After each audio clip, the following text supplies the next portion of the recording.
झटका चालू झालाय का नाही.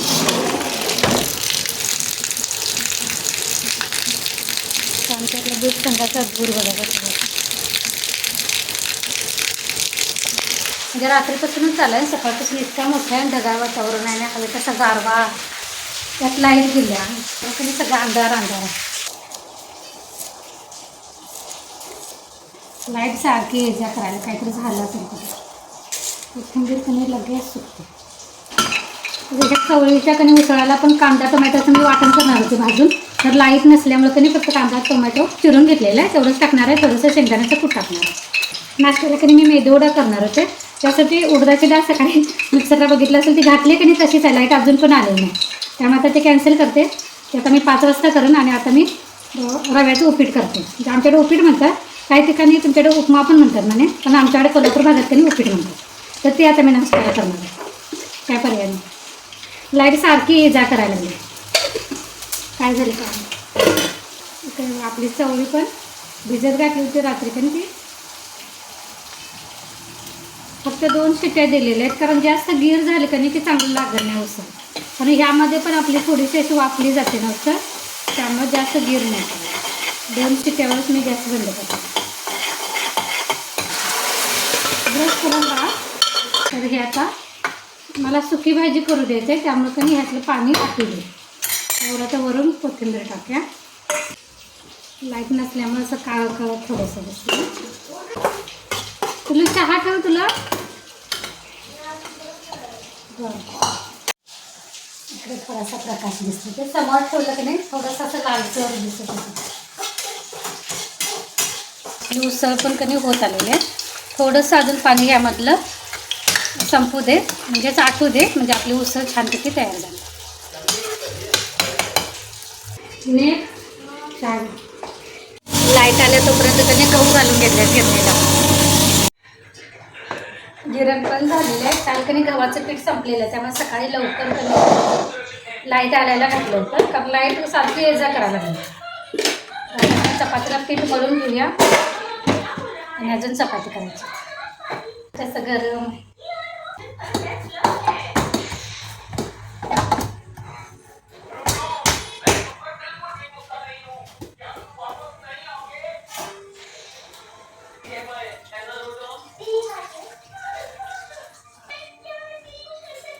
चपातीला पीठ मळून झालेलं आहे. आता मी पीठ काढून घ्या. गव्हाचं पीठ डब्यामध्ये काढून घ्या कारण अजून एकदा मला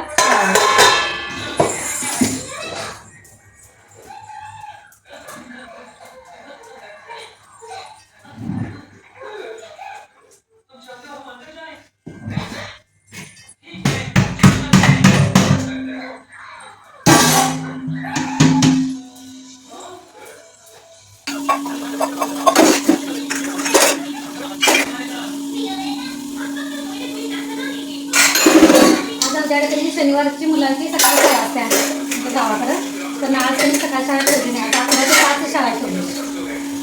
आज महाराष्ट्र पण बंद होता पण ते काहीतरी रद्द झाला वाटतं पण शाळा त्यांनी 11 ते 5.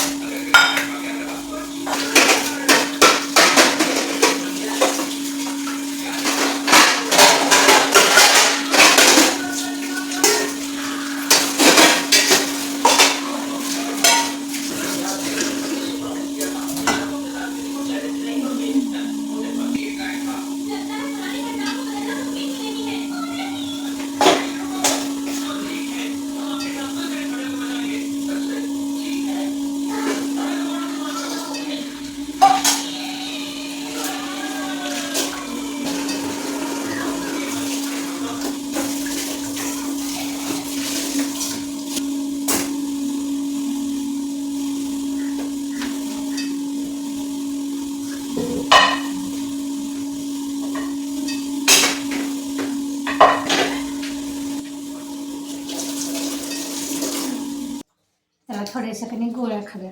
2-3 दिवस काय झालं माझा कणी ताप असा अंगात असं बाहेर दिसत नाही. आतल्यात असं तोंड कडू लागते किंवा अंगात असं कणकण येते. सर्दी पण वाटायला लागली. सर्दी पण माझी गळत अजिबात नाही.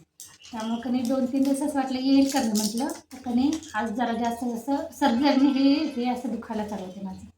गळत नाही नाकावाटे असं हे इथं असं सूज आलं जास्त जर झाली की नाही इथं असं सूज येते आणि डोळ्यातून असं पाणी यायला चालू होतं असं होतं. म्हटलं गोळी खाव्या म्हणजे थोडंसं कमी येईल. आणि कधी माझं असं पाय पण असं रखरखतात असं, म्हणजे पाय माझं कायमच मला रोज असं काशाच्या वाटीने कधी तेल लावून असं हे करायला लागतं, इतकी माझ्या अंगात उष्णता आहे. काशाच्या वाटीने तळवे घासले कधी असं काळे काळे तळवे होतं, म्हणजे इतकी माझी हिट बाहेर पडते. नाहीतर मग असं गरम गरम झोप लागत नाही असं होतं. त्यामुळे कधी हे आयर्न आणि कॅल्शियमच्या पण गोळ्या आणलेले, पाय दुखतात म्हणून ते आपण आणून ठेवलेलं आहे माझ्याकडे खायला. असं पित्त होते त्यामुळे कधी खायला मी बघतच नव्हते. म्हणजे आता ते आपण खाऊन संपवूया. ते आपण आता काढणार आहे. सगळ्यात महत्त्वाची म्हणजे ही गोळी जर खाली नाही की नाही तर माझं काय खरं नाही मग. आणि म्हणजे पित्ताची पित्त एवढं आहे. ह्या गोळ्या खाते म्हणून नाही, पण इतर वेळी पण माझं कधी पित्त वाटलं की डोकं दुखायला चालू होतं, माझं पित्त अजिबात बाहेर पडत नाही. म्हणजे तुमचं ते मिठाचं पाणी प्या, किती पण प्या, मी एकदा तर एक तांब्या पिलेला आहे तरी पण माझं पित्त बाहेर पडत नाही. त्यामुळे मला एक गोळी खायला लागते, नाही तर मग काय खरं नाही. तर पहिल्यांदा ही गोळी खाते पित्ताची आणि त्यानंतर या गोळ्या खाते.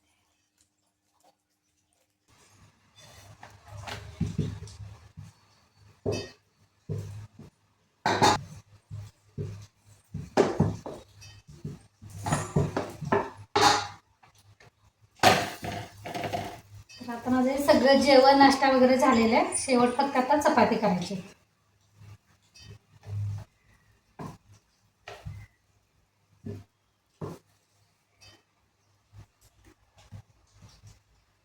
हॅलो, दप्तर भरलंस काय?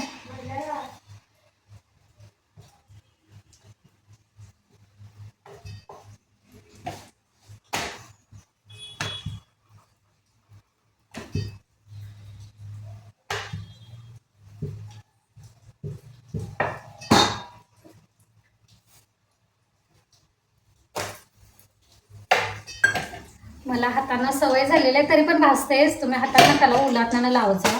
तर एकदा याची वाफ जी असते ना इतकी वाईट असते की नाही, मला तर असं सगळं येत नाहीत ना, असं डाग येत. असं एक झालं की दुसरा, तर आता फेंट आलं तर एक गेला की दुसरा डाग.